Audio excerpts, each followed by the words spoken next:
के चुनाव में हम नंबर 1 रहे हैं। तो आपने जो रेजुलेशन दिए हैं उससे हम सब सहमत हैं। हर कोई चाहता है खाली जगह भरी जाए, हर कोई चाहता है नाइट ड्यूटी पे लगा हुआ प्रतिबंध हटा दिया जाए, हर कोई सेफ्टी से रिलेटेड अलाउंस चाहता है। आज का ये दिन रेजुलेशन के साथ साथ ये दिन है हमारे महामंत्री जी जो दिन रात मजदूर संघ के लिए, मजदूरों के लिए काम करने में लगे रहे हैं, उनकी प्रशंसा करने का है। जो बोलते हैं वो कानून होता है, जिनकी इमेज ऐसी है कि जिन्होंने बोल दिया है वो ईमानदारी की बात है। तो आज वेस्टर्न रेलवे मजदूर संघ और हम और बड़ौदा डिवीजन आपके हर रेजुलेशन से सहमत है।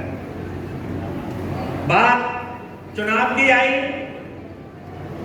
तो ये सरकार निजीकरण की ओर जा रही है, और जब निजीकरण की ओर जा रही है तो लेबर ट्रेड यूनियन मूवमेंट अपने आप कमजोर हो जाएगा। जब लोग ही नहीं बचेंगे तो ट्रेड यूनियन मूवमेंट हम चलाएंगे कहां? तो ये सीधे सीधे मजदूर विरोधी सरकार है जो मजदूरों के खिलाफ काम करती है, और आज के इस विचारधारा में आप लोग देखते भी हैं। और चुनाव के दौरान जैसा कि हमारे राष्ट्रीय अध्यक्ष जी बता रहे थे कि मुखिया ने क्या किया, तो तुलसीदास जी बोलते कि मुखिया मुखसा चाहिए खान पान सब एक। हमारा जब मुंह खाता है तो शरीर के हर अंग को समान पोषण देता है, लेकिन उस मुखिया ने क्या किया, राष्ट्रीय लेवल पर और छोटे लेवल पर कैटेगरी एसोसिएशनों को बुलाया, बीआरकेपी को बुलाया, बीआरएनएस वालों को बुलाया। वो मुखिया लायक नहीं है, वो मुखिया जैसा नहीं है। Trade union, labour union movement विरोधी था, जिसने ये कोशिश किया कि ट्रेड यूनियन मूवमेंट कमजोर हो जाए। हमको भी बताया गया, लोग हमसे पूछते थे, लेकिन मैं हमेशा गारंटी देता था, आज भी देता हूँ और 2029 की भी देता हूँ कि हम कभी पीछे नहीं रहेंगे। लेकिन ये लोग इतने चालाक है कि हो सकता है 2029 में ईवीएम ले आए, और जब ईवीएम ले आए तो आप कुछ भी कर लेना, कहीं नहीं जीत पाए। और ये किसी भी चालाकी से यूनियन मूवमेंट को तोड़ना चाहते हैं, लेबरों को कमजोर करना चाहते हैं। इसमें हमको नजर रखनी पड़ेगी, राष्ट्रीय लेवल पर नजर रखनी पड़ेगी। हमें केवल प्रशासन के साथ तकलीफ नहीं है, इस सरकार के साथ भी तकलीफ। तो साथियों, ज्यादा समय तो मैं नहीं लूंगा, लेकिन आप लोगों ने आज ये जो आयोजन किया है, और हम पूरे कैडर को की तरफ से महामंत्री जी को ये आश्वासन दिलाना चाहते हैं कि आपके मार्गदर्शन में वेस्टर्न रेलवे मजदूर संघ नंबर 1 है और 1 रहेगी। लेकिन आज ये कसम लेके भी साथ जाना चाहिए, जैसा कि गुमान सिंह साहब बोल रहे थे वर्किंग कमेटी में, कि सीआरबी कितना भी अच्छा हो, जीएम कितना भी अच्छा हो, डीआरएम कितना भी अच्छा हो, अगर एक पीडब्ल्यूआई खराब है तो ट्रैकमैन के लिए पूरी रेलवे खराब, क्योंकि उसका इंचार्ज खराब है तो वो ये सोचता है कि सब कुछ खराब है, और लोग सुसाइड तक कर लेते हैं। तो हमें सीआरबी से क्या लेना देना?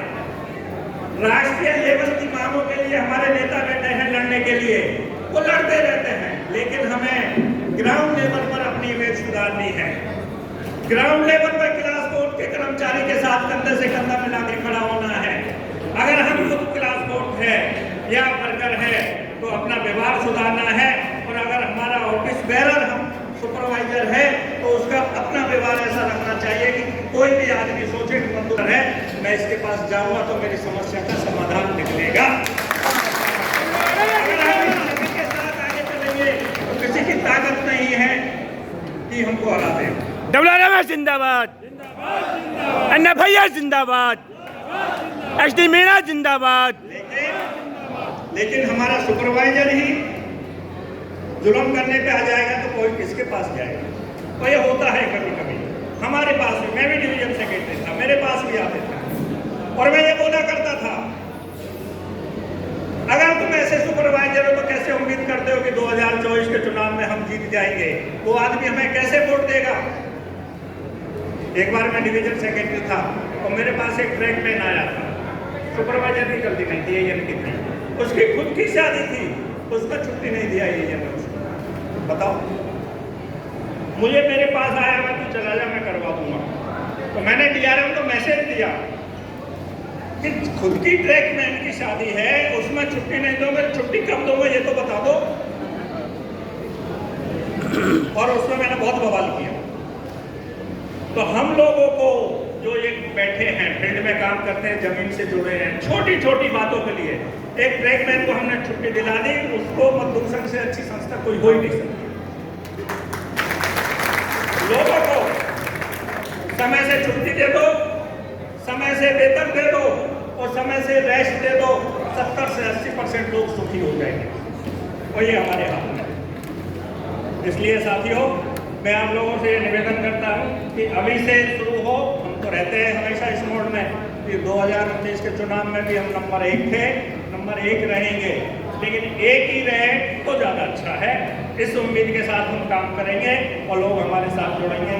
मैं आपका बहुत बहुत आभार व्यक्त करता हूँ, आपने मुझे यहाँ बोलने का मौका दिया।